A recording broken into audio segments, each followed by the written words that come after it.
First thing first, एक अच्छा खबर शेयर करना था आप लोगों के साथ। दिसंबर में मेरा अपना इंस्टीट्यूट पटना में खुलने वाला है। सो और भी डिटेल्स जो होंगे वो मैं नेक्स्ट लेक्चर में शेयर करूँगा। सो अब उसके बाद कमिंग टू टुडेज वाद प्रतिवाद एंड संवाद लेक्चर। फर्स्ट थिंग इज, अभी समझना ये है कि which article allows you right to freedom of movement. आपका घूमना, इधर से उधर घूमना, कहीं भी इंडिया के अंदर जाना, कहीं रहना, कहीं परमानेंटली सेटल हो जाना, वो किस आर्टिकल से आता है? We are going to discuss about it. So do we have only right to move within one's own country और even going abroad? I am Deepak Prakash and welcome to lecture 17 of वाद प्रतिवाद and संवाद series. अगर आपको पिछला lecture याद होगा, so I covered many important topics like parliamentary privileges. जो पार्लियामेंटेरियंस हैं उनके पास क्या विशेषाधिकार है, what are the immunities given to them so that they can function efficiently. I also discussed about many of the important cases like Searchlight case के बारे में। अगर आपको याद होगा तो उससे रिलेटेड मैंने अपने टेलीग्राम ग्रुप पे क्वेश्चन भी डाला एंड अनफॉर्चुनेटली सैडली काफ़ी कम बच्चे उस क्वेश्चन को अटेम्प्ट कर पा रहे हैं। तो अगर ये लेक्चर देने के बाद भी अगर आपको समझ में नहीं आ रहा है, या तो आप लेक्चर ढंग से नहीं समझ रहे हो या क्वेश्चन नहीं अटेम्प्ट कर रहे हो, which is a wrong thing. Believe me, practice makes man और विमेन परफेक्ट। ये लेक्चर सुनना है और डे आफ्टर टुमारो, आज अगर ये लेक्चर अपलोड होगा तो परसों मैं 5 क्वेश्चन अपने टेलीग्राम चैनल पे इस पर्टिकुलर टॉपिक से रिलेटेड डालूंगा। आप खुद को टेस्ट करो कि ये particular topic I have completed by my self और नॉट। अगर कंप्लीट हो गया होगा तो वो पांचों के पांचों आंसर सही होने चाहिए। नहीं हुआ है then you need to revise it. Okay, so coming to today's lecture. So उसमें हम लोग सर्चलाइट केस के बारे में पढ़े थे। Why do conflict occurs between article 19 and 105 and 194. Then we also talked about article 19 clause 1 sub clause C. We also talked about CPM versus Bharat Kumar and many more. So today in this lecture I am going to discuss article 19 clause 1 sub clause D.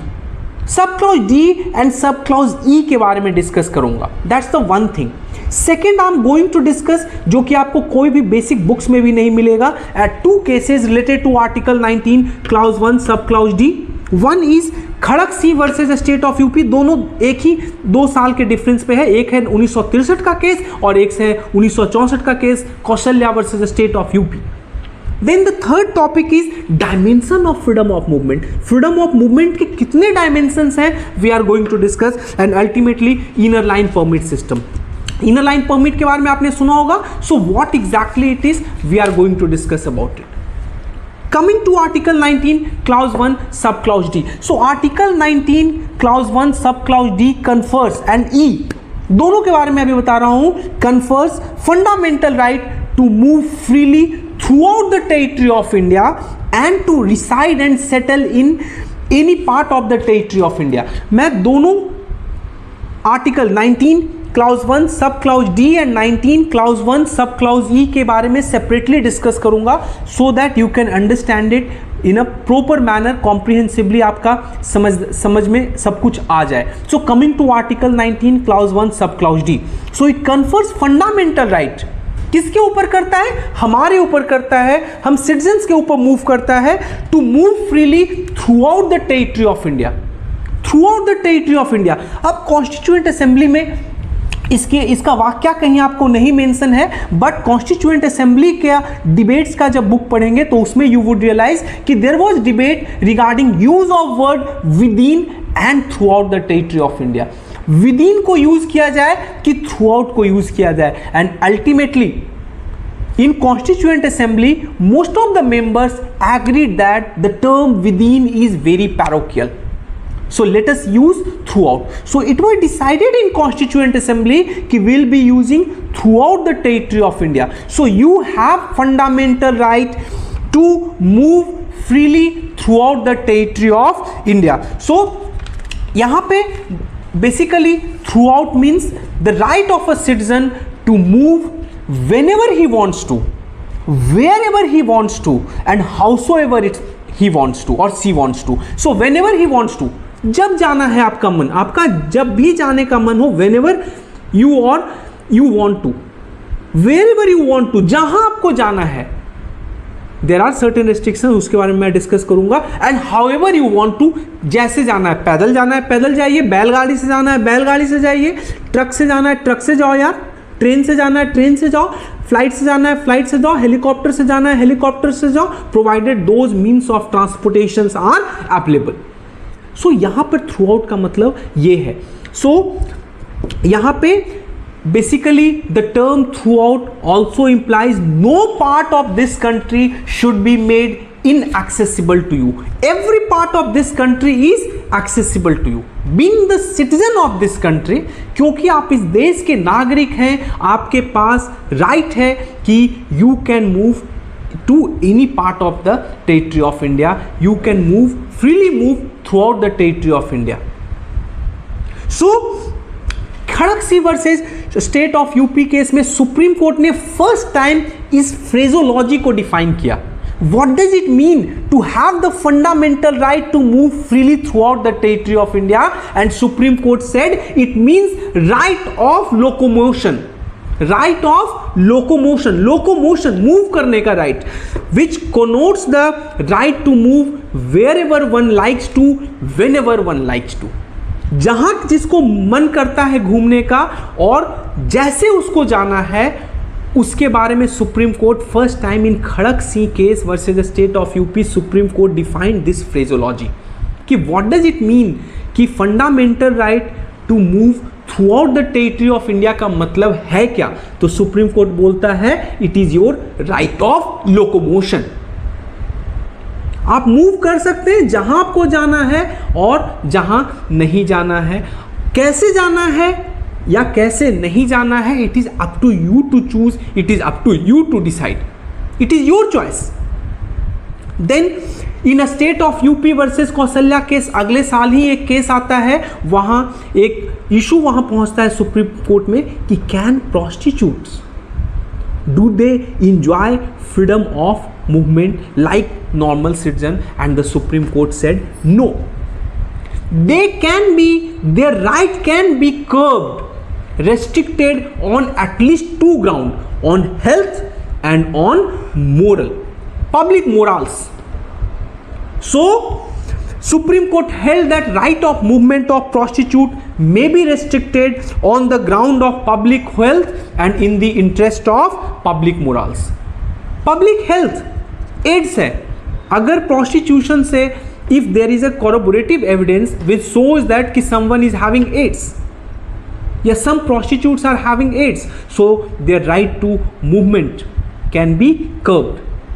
ऐसा supreme court ने उस समय बोला. Now coming to dimension of freedom of movement. अब इसके बारे में एक स्टोरी बताता हूँ. ये भी मामला सुप्रीम कोर्ट में पहुंचा था. हुआ क्या कि आपको इमरजेंसी के बारे में तो पता होगा. अब जब इमरजेंसी में हुआ क्या था, इमरजेंसी में Sanjay Gandhi played a very important role. ऐसा बोला जाता है कि he actively participated despite not being a direct functionary of government. So when Janata Party came to power, they also started taking vengeance. Revenge हुआ. जब रिवेंज लिए तो उसमें मेनका गांधी का पासपोर्ट तक ले लिया गया, कॉन्फिस्केट कर लिया गया. So Maneka Gandhi reach to supreme court and there supreme court defined different dimension of freedom of movement. So basically there are three related right when it comes to freedom of movement. First is right to move throughout the territory of India. That's the one dimension. Second dimension is right to travel abroad. And third dimension is right to come back from abroad. So if you have gone abroad, then also you have a right to return back to your own country. अब समझना ये है कि Maneka Gandhi case में जो दो मैंने last वाले बोले, एक तो right to travel abroad and right to return back to the country, both have been described by supreme court in Maneka Gandhi case as a part of right to life under article 21. So freedom of movement का two dimension है, right to move within or throughout the territory of India and right to travel abroad. So पहला जो part है that is covered under Article 19 Clause 1 Sub Clause D and दूसरा जो part है that is covered under Article 21. जब मैं Article 21 पढ़ाऊंगा तो इसको भी comprehensively फिर से मैं डिस्कस करूंगा. So Article 19 Clause 1 Sub Clause D guarantees the first right and the other two rights are protected under Article 21. उस समय फिर मैं पढ़ाऊंगा. The objective अब क्या है Article 19 Clause 1D का समझिएगा. तीन इंपॉर्टेंट ऑब्जेक्टिव्स हैं. First is to promote national integration. National integration को प्रमोट करना है. Second, to enhance the feeling of fraternity among the citizens. आपस में भाईचारा डेवलप हो, फ्रेटर्निटी डेवलप हो, तो फ्रेटर्निटी अमंग द सिटीजन्स उसको डेवलप करना है. And to strengthen territorial integrity of country. अभी देखना आप बहुत सारे इंडियन आर्मी के बहुत सारा जो प्रोग्राम है वो बहुत सारे बाउंड्रीज स्टेट्स जहाँ हैं, जहाँ अभी भी कुछ सेसेशनिस्ट टेंडेंसीज हैं, वहाँ इंडियन आर्मी कुछ प्रोग्राम्स लॉन्च करती है. The reason is to strengthen this national bond, national integration, territorial integrity को बचाने के लिए और to foster national integration Indian army वो सब काम वेलफेयर का काम करती है. so that people those who still have that secessionist feeling they can come and join mainstream. वो पर्पस है उसका. they can feel that this country belongs to them. So that is the basic purpose. So एक और चीज ये ध्यान रखना है, this right article 19 clause 1 sub clause D, इसको मार्क कर लीजिएगा, is enforceable against both a state as well as individual. So अगर आपका freedom of movement throughout the territory of India has been restricted even by certain individual, you can directly reach to supreme court. आप supreme court directly जा सकते हैं. आप fundamental right violation को लेकर you can directly go to supreme court. Then it is subjected to reasonable restriction. अभी मैंने Kaushalya versus state of UP का बताया, और there are certain reasonable restriction that has been even mention in Indian constitution, like in the interest of general public, वहां से health को cover किया, and in the interest of STs. अब वहां से आपको समझ में आएगा इनर लाइन परमिट सिस्टम के बारे में, विच आई विल बी डिस्कसिंग. तो आर्टिकल 19 क्लाउज 1 सब क्लाउज ई के बारे में अब पढ़ते हैं. 19 क्लाउज 1 क्लाउज डी में यही तीन इंपॉर्टेंट थे, Kharak Singh and Kaushalya versus state of UP and dimensions of freedom of movement. अब आते हैं article 19 clause 1 sub clause E में. It confers the fundamental right to the citizen to reside and settle throughout the territory of India. दो word हैं, the one word is reside and second word is to settle throughout the territory of India. क्या इसका मतलब है? Reside करना somewhere and settle करना somewhere, what does it mean? So it is called as a corollary of previous right. Previous right का इसको corollary कहा जाता है. ढंग से समझिएगा. The right to reside means the right to live somewhere temporarily. ये सुप्रीम कोर्ट ने डिफाइन किया है. राइट टू रिसाइड का मतलब है कि कहीं पे टेम्पोररली रहना एट अ प्लेस. सो यहां पे जो की वर्ड है that is temporarily, but right to settle means to settle at a place permanently. So the right to settle means to right to live at a place permanently. So this right is also subjected to similar restriction, the one imposed on 19 clause 1 sub clause D. वहाँ क्या था?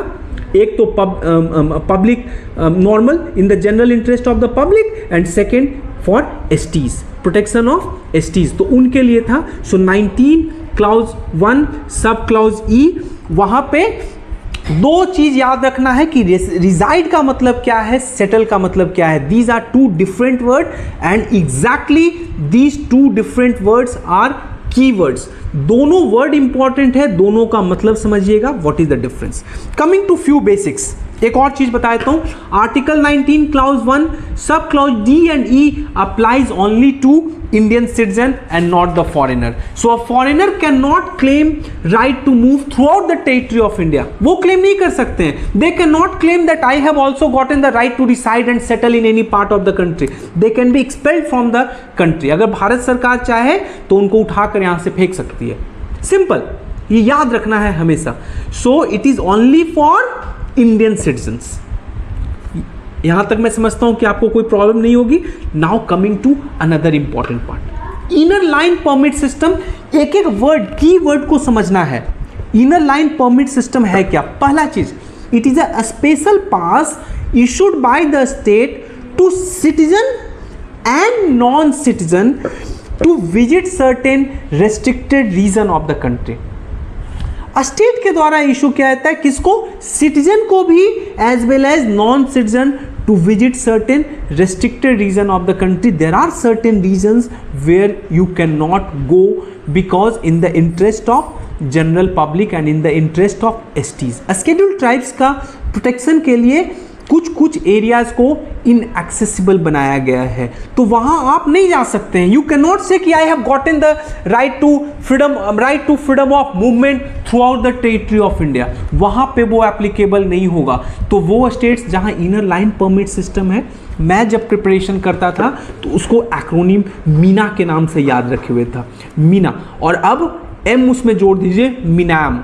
मीना मिजोरम, नागालैंड, अरुणाचल, ये 3 states थे originally, and अब उसमें Manipur got added in December 2019। Lakshadweep में भी applicable है ILP।